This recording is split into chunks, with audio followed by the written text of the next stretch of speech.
Have you ever felt like you're fighting a battle you just can't win? We've all been there.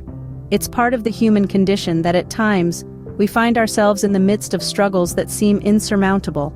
These battles come in various forms: health challenges that drain our vitality, financial hurdles that seem never-ending, relational issues that sap our joy, or spiritual struggles that shake our faith. In these moments, it's natural to feel overwhelmed. The weight of the world appears to rest on our shoulders, and the responsibility to overcome can seem solely ours. But here's the thing: we're not meant to carry these burdens alone. We're not built to conquer every challenge single-handedly. Recognizing our human limitations is not a sign of weakness, but rather a step towards victory. When we look at the story of the Israelites, trapped between the Red Sea and an advancing Egyptian army, they too faced a seemingly impossible situation. But here's where the turning point comes in. They recognized that they couldn't win this battle on their own. They needed divine intervention. Similarly, our personal battles, be it a health crisis, financial debt, a strained relationship, or a spiritual drought, are not for us to fight alone. It's crucial to identify these struggles, to name them, to bring them out of the shadows and into the light. It's only when we acknowledge these battles that we can begin to truly address them.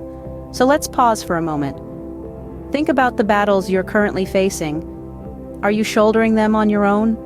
Are you trying to overcome them through sheer willpower, determination, or self-reliance? If so, it's time to reassess. It's time to recognize our need for help beyond our human capabilities. It's time to understand that our strength, our wisdom, our resources are limited. Remember, it's not about winning the battle on our own, but about understanding that we need divine intervention. We need to reach out for that higher power, that divine source of strength and wisdom, God. And when we do, we find that our battles, no matter how daunting they may seem, are not ours to fight alone. When the battle seems too big to handle, who do you turn to? What a question. It's one we've all faced, and it's one that biblical figures faced as well. Let's delve into some of these stories to understand the nature of God's help. Take David, for example, a young shepherd boy up against Goliath, a giant warrior. It seemed like an impossible fight, but with God as his protector, David defeated Goliath with a single stone. Then there's Daniel, thrown into a den of lions for defying a king's decree. Yet God shut the mouths of the lions, and Daniel emerged unscathed. In both stories, God intervened, not in the way one might expect, but precisely when his help was needed. David didn't need an army, he needed a rock. Daniel didn't need a weapon, he needed faith. Their stories underscore that God's help doesn't always align with our human expectations. It's not always immediate, it's not always how we imagine it, but it's always perfect for the battle at hand. God's timing, too, is an integral part of his help. When the Israelites were trapped between the Red Sea and the Egyptian army, it seemed like the end. But at the right moment, God parted the waters, providing a path to safety. Once again, his intervention came not a moment too soon or too late, but exactly when it was needed. The nature of God's help is multifaceted. He is our protector and deliverer, yes, but he is also our guide, our comforter, and our strength.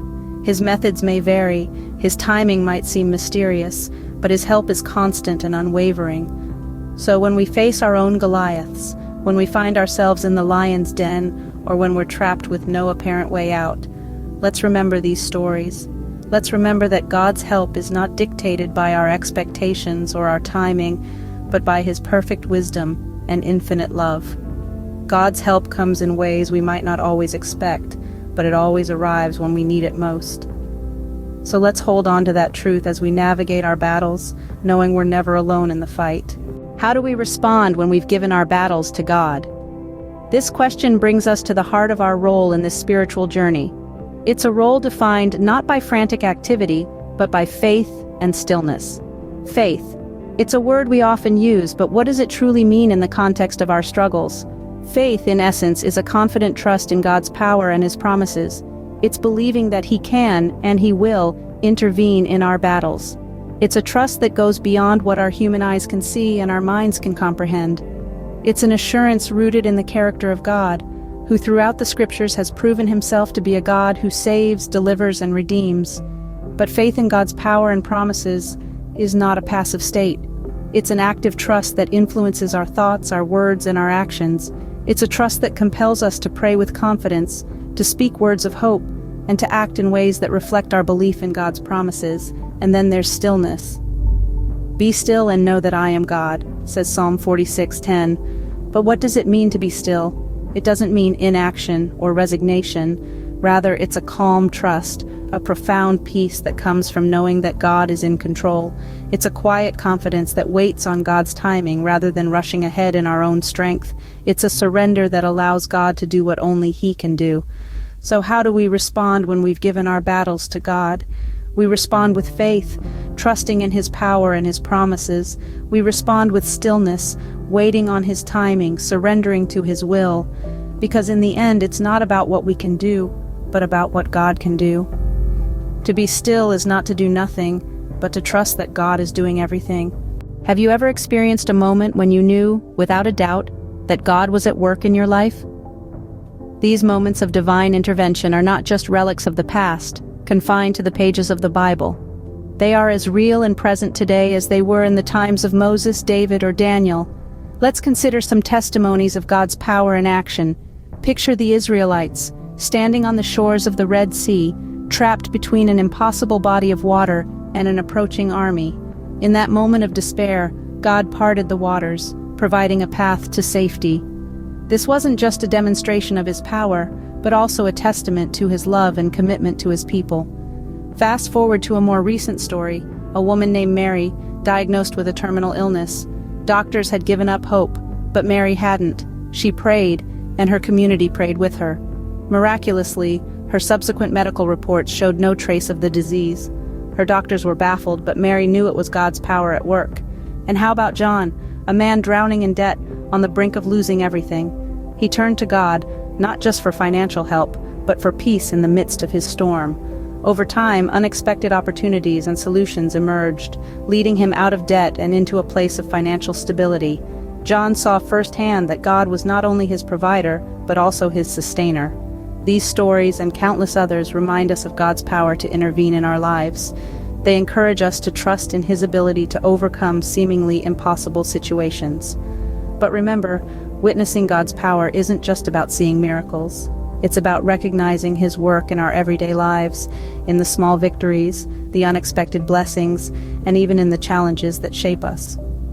When we witness God's power, our trust in Him grows, and our fears diminish. So let us open our eyes and hearts to see His power at work in our lives. Let us trust in His ability to fight our battles, knowing that with God, nothing is impossible. How do we cultivate a relationship with God, our defender? Just as with any relationship, it involves communication and understanding. Consistent prayer is our direct line of communication with God. It's not about presenting a wish list, but rather pouring out our hearts, expressing our gratitude, and acknowledging our dependence on Him. But prayer is only half of the conversation. We also need to listen to God, and one profound way we do this is through regular Bible study.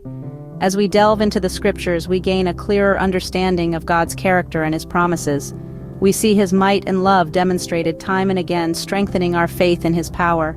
Remember, faith is not a one-time event, it's an ongoing relationship. So let's make a habit of these practices, not just in times of struggle, but as a part of our daily lives. Building a relationship with God is the foundation for trusting Him to fight our battles. Thank you for joining us in this spiritual journey. If our message resonated with you, please share it with others who might also find encouragement and peace in our discussions. Would you consider subscribing for more inspiring content? And if you have thoughts or reflections, we'd love to hear them in the comments. Your likes and comments help our community grow and thrive. Blessings on your path, and thank you for your support.